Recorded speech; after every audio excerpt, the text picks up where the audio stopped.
Hello again, Struck. Today I'm bringing you a video about Diablo 4, the title that most of us are waiting for and are eager to find out more about.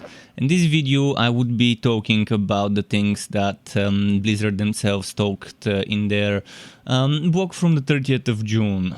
When the quarterly update, when they talked about art, character customization and design, and NPC design, boss design, stuff like that.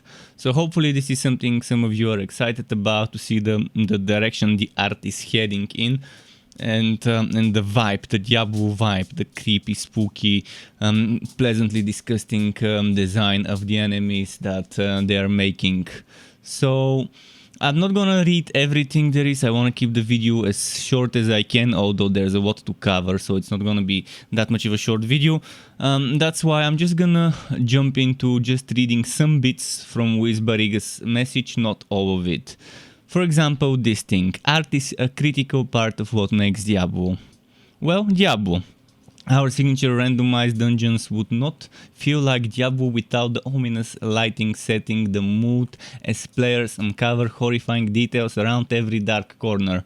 Combat only feels visceral thanks to carefully crafted animations and visual effects that make spells and abilities sync.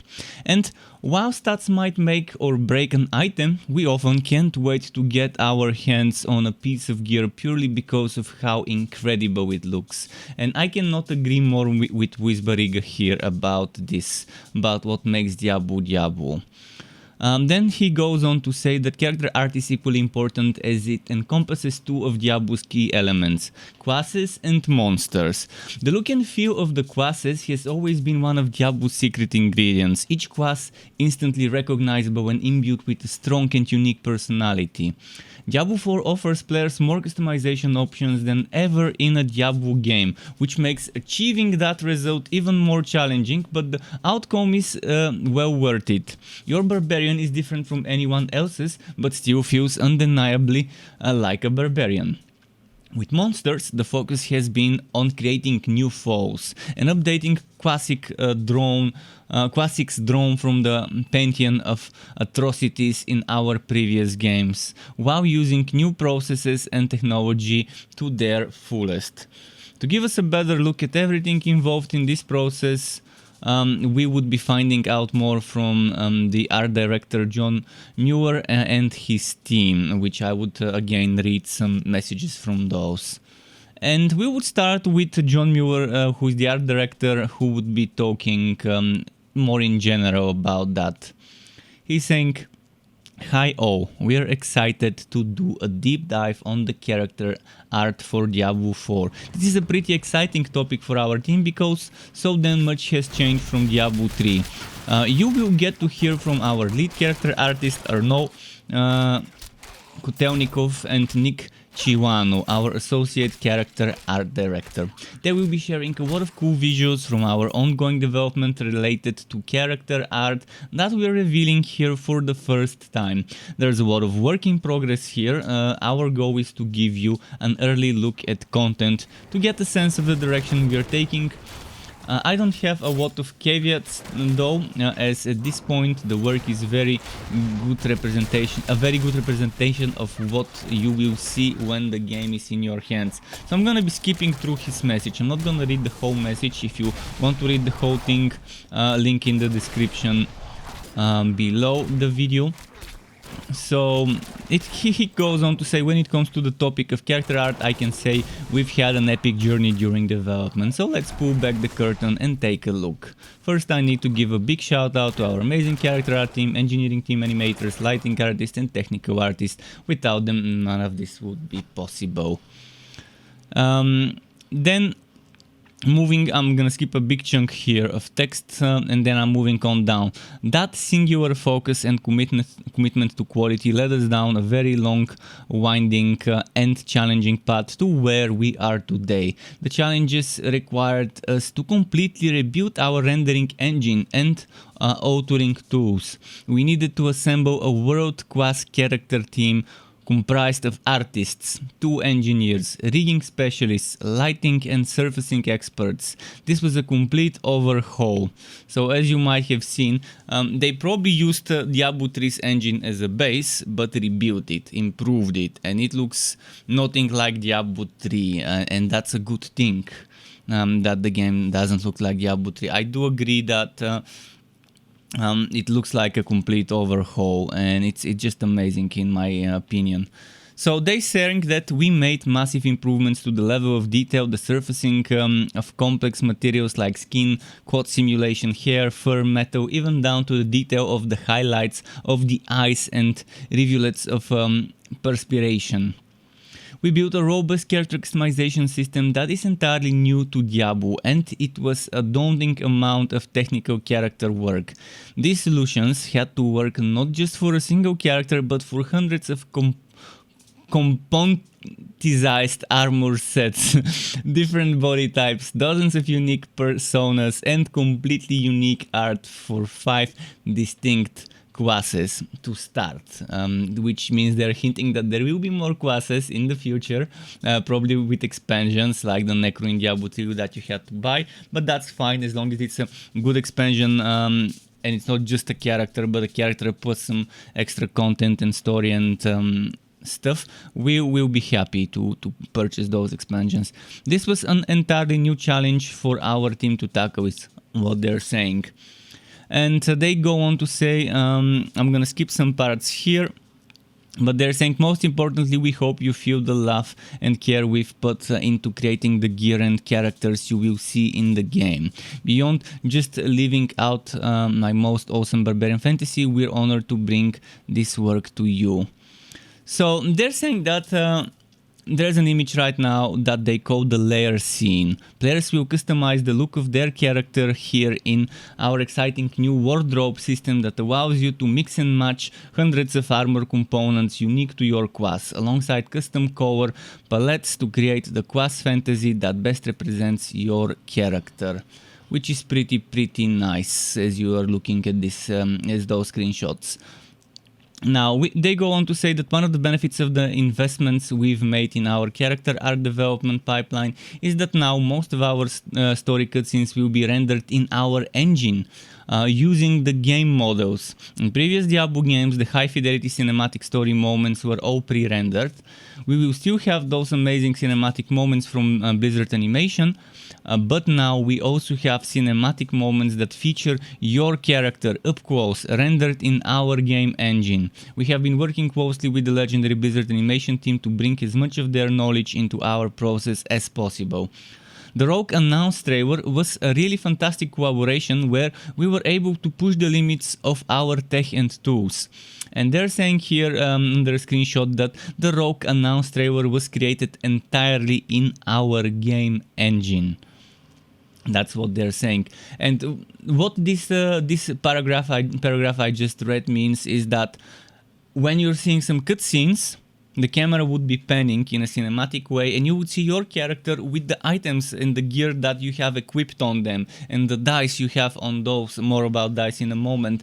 So whatever your character looks like in those cutscenes, you would see your character in that same way, in that same equipment, the way you have it. You would feel very close to your character. It will feel very personal to you. Instead of everything being pre-rendered, you would have those moments where your actual character from the game is there in a cutscene, the way you have configured his looks or her looks or its looks.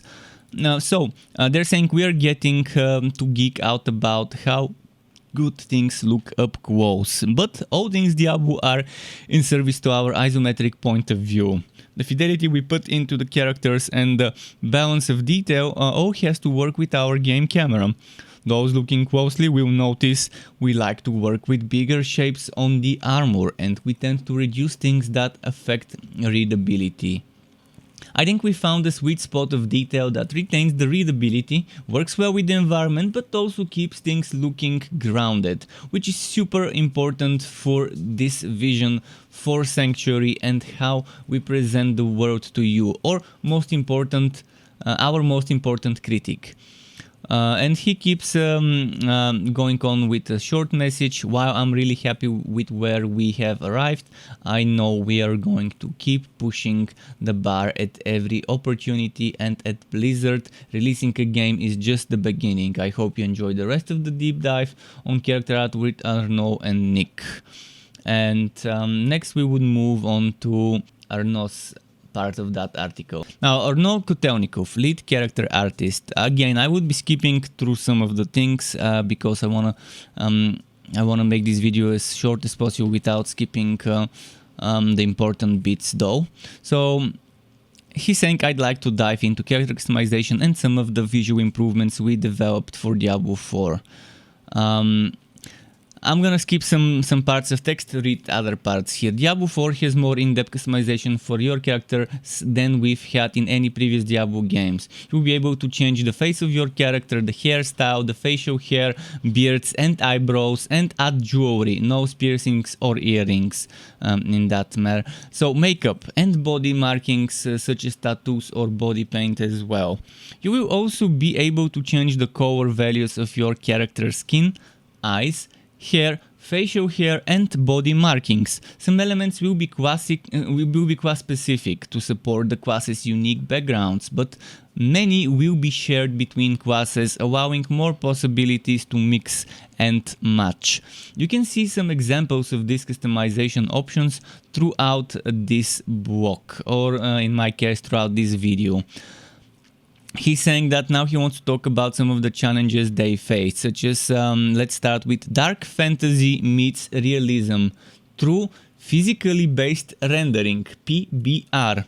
Diablo 4 is intended to have a look that is grounded in reality, and to achieve that we need to follow some basic rules of color values, such as PBR, which means our materials look and react to light in a realistic way. The challenge for the 3D artist is to transfer the color of a concept drawing to a PBR value. For example, in PBR, silver is a very bright grey, almost white, and the reflection of the materials makes it look darker. All the characters in Diablo 4 follow the PBR rules to ensure that our characters look as good in daylight as they do in a dark dungeon. Next, expanding the dye system. Tools that empower players to customize the look of their characters help build a stronger connection to those characters and the game. Our dye system allows you to change the color palette of your armor pieces, such as changing silver to gold or replacing a white quad for a black quad, and so on. Each part of the armor can be dyed, including the helmet, chest, gloves, legs and boots. You can dye each piece with a different color palette if you choose, or apply the same palette to all of them. This system was challenging to implement because materials such as metal do not allow themselves to be dyed with inappropriate colors when they follow PBR rules. To address this, we added data to our armor that identifies specific material types and tells the dye system what color goes on what material, such as leather, fabric, metal and other specific surfaces. The result is armor that is dyeable in a range of colors that still feeling grounded and realistic in the world we're building to Diablo 4. Here is an example of the barbarian with various dye palettes applied to his armor set, is what they're saying about that one. You can see how it changes from silver to gold to bronze to kind of a mixture between those, and also the quad and leather does change as well. And it's amazing to see the amount of variety of just a single piece, a single equipment set, let alone when you start mixing and matching pieces of equipment, and maybe there's going to be transmogging as well. I mean, we'll see how it goes eventually, but right now the more I see of this game, the more excited I get, and it's gonna be soon I would be hitting my head with my hard on about the game. So yeah, I can't wait to see some more gameplay footage with the next quarterly update, hopefully. Now, an example of a sorceress armor set dyed with 3 different color palettes is what you have been seeing as well. So thankfully there's a lot of stuff that they're showing us. Next we're moving to a close up look at our camera. The game camera is one of our top priorities as we want to make sure the character looks good and readable from the isometric perspective. It's the first thing we consider in character development. That said, the player character will be displayed in a lot of different ways throughout the game, whether that's the character customization screen, the inventory paper though, social screens, and in our real-time cinematics, which we often zoom in for a closer view of the character than in the rest of the game. To support that, we've added an extra layer of texture called detail mapping. Detail mapping is a small repetitive texture applied on top of the material that brings more sharpness and detail to the main texture. Every armor set in Diablo IV has two body types. Here is an armor set for barbarians with some subtle differences between the two. Another example of different rogue body types wearing the armor set. Here is a video clip that they're showing that shows in slow motion the rogues, which they recorded in their real-time engine, and you can enjoy the details you see and how the light reacts with the materials.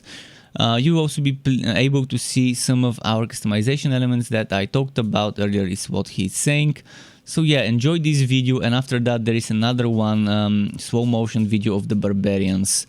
So I'm gonna let you view those, and if you want to see the videos again, they are on the link as I mentioned in the description. And he's wrapping up by saying this is just scratching the surface of what's to come in Diablo IV in terms of character customization. The team is dedicated to delivering the best quality possible, and we hope that players will enjoy all the options we have available for customizing their characters in Diablo IV. And we're moving to the message from Nick Chiwanu, Associate Art Director, characters. He's gonna talk about characters. Hello everyone, I'm excited to share with you our vision and our process for making monsters in Diablo IV.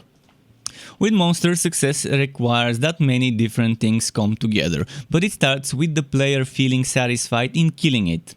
That means the monster needs to visually match its gameplay and have a gory/demonic twist to it.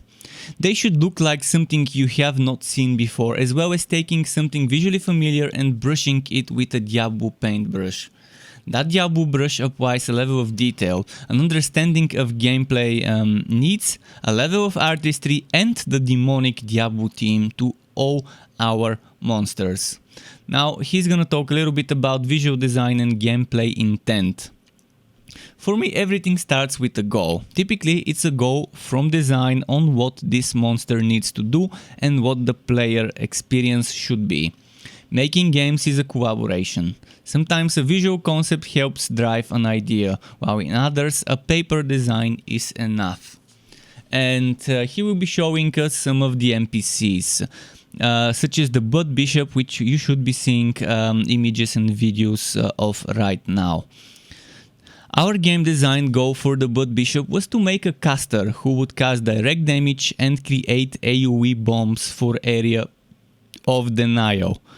As for the visual notes, we wanted a high-level boss based on vampiric blood and magic. We knew we wanted to double down on the notion of a heart shape for the function of the blood magic. That naturally led the notion of the arteries creating these blood clots that explode to cast the AoE effect design needs. Unexposed beating heart was the natural visual choice.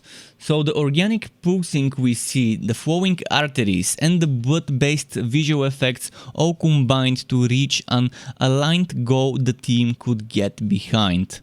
The success here is when the game design needs were met visually in a true Diablo way. Next we're moving on to the skeleton world. This process was similar, but this time we had a visual concept to work from. This undead skeleton world is made of fused skeleton and body parts, with sinew and blood connecting it together. Something we felt fit our game visually. That led to a design lead wanting to create a fight based on this character. The design team was able to create a unique fight based on bone visuals, summoning skeletons, bone walls to restrict pathing, and leveraging the giant staff. One attack has the skeleton ward smashing the staff into the ground and creating a shower of exploding bone shards. Even though the art was created first, the design team leveraged its look to help team a fun and interesting fight we all enjoy. Next they're moving on to talking about the right artistic detail for the game. And in here I would skip some parts, but read what I think is important, at least to me. We also need to look at our assets from two main focal points: our game camera and a closer full body size camera. This means we need to understand what is important and what is supporting these elements in terms of overall shape language and finer secondary and tertiary details. Level of artistic detail is always a challenge. Details need to be readable for the game, colors need to group well, silhouettes need to stand out, as well as being built for performance and movements. Understanding this is key to allowing our monsters to look great from our isometric camera while also delivering stunning detail up close. And they're saying something: this spider feeding upon and birthing spider spawn from a bloated corpse has a great visual design. The spindly legs and back thorax instantly tell you what it is. That thin look of the legs as it moves down to a thicker body gives it a nice balance to settle the shape language from top to bottom. The saturated red of the spider on top of the cooler and more subdued body help pop the spider visually so your eye catches it as soon as they show up on screen. When we look closer, you can see the spectacular highlights on the bloated body, the torn and pulled flesh, and the bulging pustules. So up close, gruesome details are visible from the game camera because of the clear shape and color grouping. So then there's another example. This succubus is another great example of an interesting and clear visual read from gameplay, with finer details that don't get in the way of the game camera, but really raise the visual bar. At the game camera we see a familiar silhouette, a winged demon hovering to seduce its prey and attack with magic from a distance. As you look closer, you see intricate details in the quads, translucent skin on the wings, as well as materials like gold clasps, stitching and embroidery on the outfit. We also see the wings are attached at the base of the head, a detail that needs a closer look to see but doesn't complicate the look from different cameras. They're saying something about a modern pipeline. In order to achieve this, we needed a process and technology to realize those amazing and honestly disturbing creations.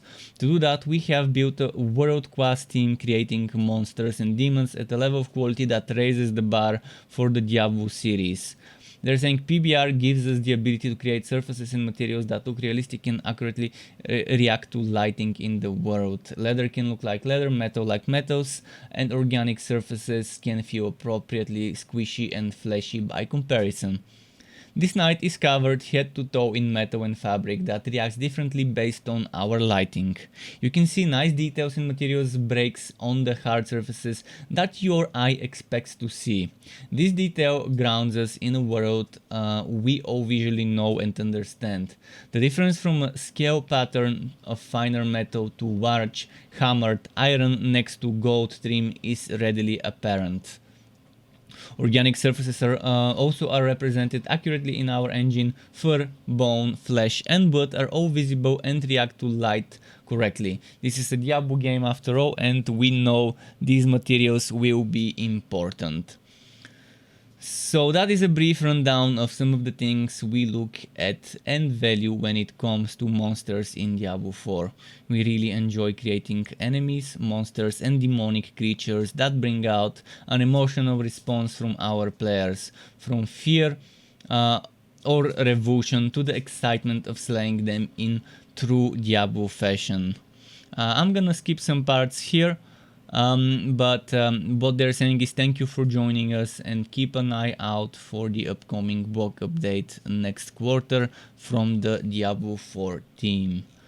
So I hope you were pleasantly excited and pleasantly disgusted by some of those designs, just as much as I was. There's always more to be desired, there's always more to want from a game, but right now I think everything I wanted I've seen, and I'm in a very happy place with what I've seen about Diablo 4 and its designs for now. So thank you for bearing through this video with me. To get notified when I upload more content for this game or other games like this one, which would be wooters of all varieties, isometric, third-person ARPGs, wooter shooters and all sorts of wooters like that, you could subscribe to my channel and hit that bell button to not miss out on my content update. And optionally, you can even join as a member of the Struck Club on YouTube as a channel member to get access to exclusive perks such as special emotes custom made by me, special badges custom made by me that represents how many months you have been a member for, as well as opt-in of editing tutorials that I can give for Photoshop, Adobe Premiere, as well as shoutouts and things like that.